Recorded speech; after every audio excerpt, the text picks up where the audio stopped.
빛은 진공의 우주에서 무한히 간다. 밤하늘에 빛나는 저 별빛들은 통일신라 시대 때부터 빛나기 시작한 것을 우리가 지금에서야 보고 있는 것이다. 이러한 말도 안 되는 헛소리를 우리는 믿어왔습니다. 눈앞에 가로등빛과 불과 200~300m 떨어진 거리에 가로등빛을 비교해보아도 현저하게 차이가 나는데 불과 200~300m 거리에서도 작아지는 불빛이 수백 수천 광년을 날아온다는 것입니까? 정신 나간 소리입니다. 빛은 지상이든 진공의 우주이든 간에 멀리 이동할수록 에너지는 소비를 하여 유효거리는 짧아지는 것입니다. 만약 지상에는 공기의 방해로 빛의 유효거리가 짧아지는 것이라 한다면, 그리고 만약 그 주장이 맞다면 빛은 사진처럼 좌우로 흩어져 보여야 합니다. 빛이 공기의 방해를 받는다는 것은 빛이 공기 속에 양성자와 중성자가 충돌하여 좌우로 튕겨 나가게 되는 것인데요. 이것은 둥근 지구의 이론입니다. 빛은 공기와 상관없이 유효거리가 있으며 빈 공간으로 퍼지는 성질이 있습니다.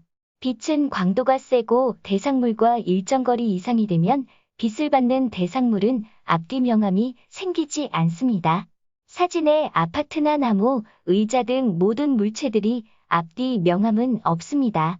따라서 둥근 지구에서도 앞뒤 명암이 생기지 않아 낮과 밤이 생기지 않습니다. 뉴턴은 빛이 직선으로만 이동한다고 하였습니다. 그러나 아인슈타인은 빛이 태양과 같은 무거운 천체를 만나면 빛은 휘어진다고 하였습니다. 무거운 물체는 중력이 생기고 그 중력은 시공간을 왜곡시켜 빛이 휘어지게 된다는 것입니다. 이것이 일반 상대성 이론인데 당시의 동료 과학자들조차 배를 잡고 웃을 정도로 허술한 이론이었지만 어느 날 영국에 에딩턴이란 과학자가 나타나 아인슈타인의 일반 상대성 이론을 증명하여 주겠다 하였습니다.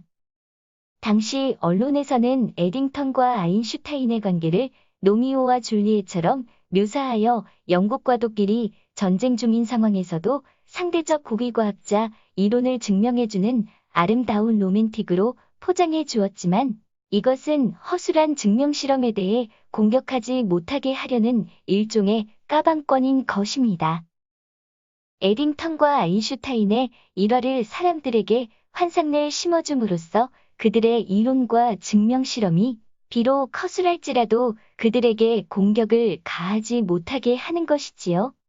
과학에는 만들어져 꾸며낸 일화들이 참 많습니다. 그렇다면 에딩턴은 어떻게 빛이 휘어진다고 증명을 하였을까요? 저희 관점에서는 아인슈타인이 에딩턴을 고용해 연출한 것이 아닌가 생각해 봅니다. 태양 뒤에 별이 있고 그 반대쪽에 있는 지구에서는 태양 뒤에 숨은 별이 보인다는 것입니다.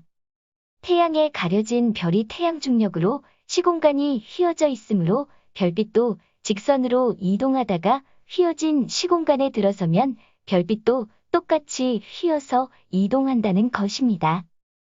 그렇다면 비록 태양 뒤에 숨은 별이라도 빛이 시공간에 따라 휘어져 반대 방향 지구에서 관측할 수 있다는 이야기인데요. 여기서 첫 번째 문제점은 별빛이 관측되는 시점은 낮 시간 2라는 점입니다. 지구와 태양이 마주보고 있으니깐요. 객이 일식 때 사진 촬영을 하여 별의 위치를 확인할 수 있다는 것입니다. 객이 일식 때는 달이 태양을 완전히 가리므로 낮에도 날이 어둡기 때문에 별사진 촬영이 가능하다는 이야기입니다. 그러나 여기서 중대한 오류가 생기는데요.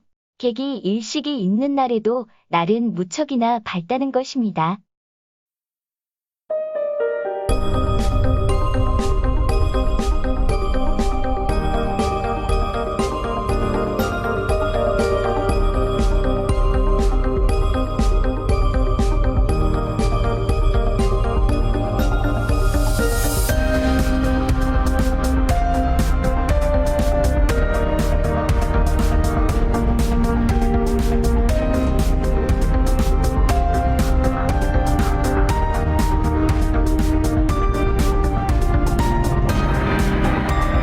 계기 일식 촬영은 셀로판지 등 비차단 장치를 하고 관측해야 겨우 볼 수 있다고 합니다. 다시 말씀드리자면 계기 일식 때에는 별빛을 절대로 관측할 수 없다는 이야기입니다. 계기 일식이든 부분 일식이든 평상시와 똑같이 태양빛은 매우 강합니다. 두 번째 오류는 빛은 빈 공간으로 퍼지는 현상이 있습니다.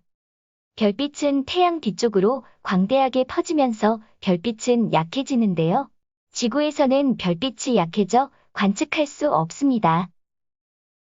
세 번째는 약한 별빛은 강한 태양빛을 만나 흡수되어 지구에 도달할 수 없습니다. 대낮에 자동차 헤드라이트는 빛이 강하지 않습니다. 태양빛에 흡수되기 때문입니다.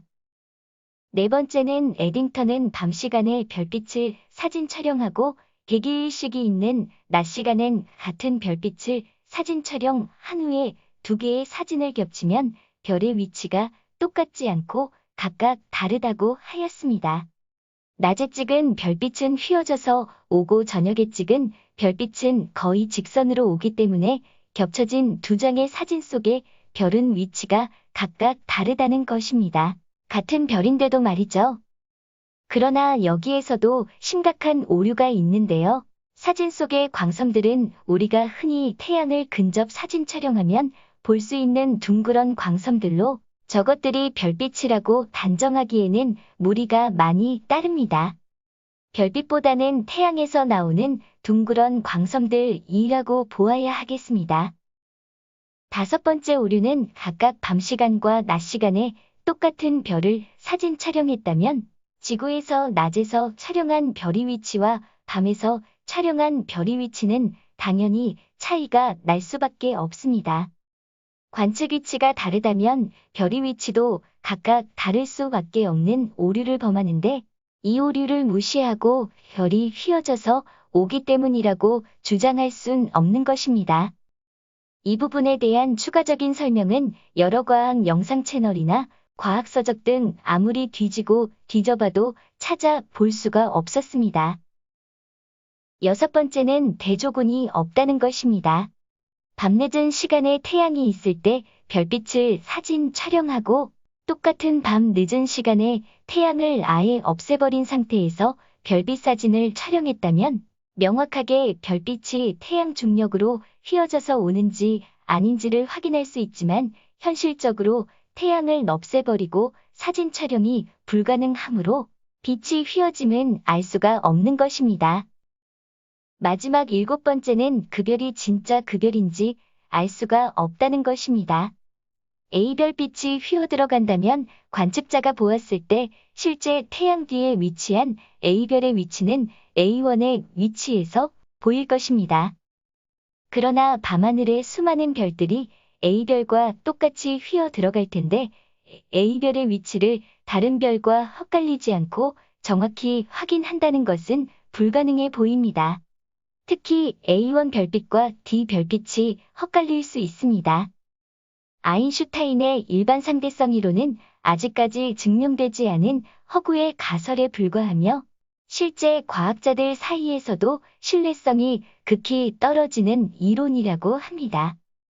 이런 엉터리 이론을 우리는 사실인 것 마냥 믿고 있었으며 아이들은 학교에서 공부하고 있습니다. 중력으로 시공간이 왜곡되고 왜곡된 시공간 때문에 빛이 휘어서 들어온다는 일반 상대성 이론은 거짓임이 너무나도 분명합니다. 감사합니다.